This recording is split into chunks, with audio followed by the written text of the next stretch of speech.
นี่น่าจะรอบเดียวเดินทีเดียวเลย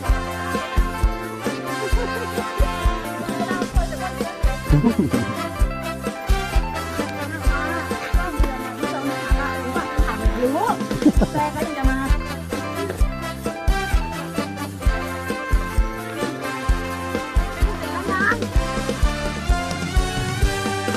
พี่น้องเอ๋ยใครตามคล้องมองตามขันคือแสงจันทร์มันสวยเด่นพวกพี่น้องก็คงเห็นวงเจริญในเทือนี้สิไข่สี่ฟองนิทานนำนิทานพื้นบ้านบอกว่าทันสมัยเอาไว้มัดทั้งใจทันคุณฟังผมพิศาอันประกาศแม่นั้นเป็นศีลธรรมอันดับหนึ่งขอจงคิดให้ถึงขอจงคิดทีถูก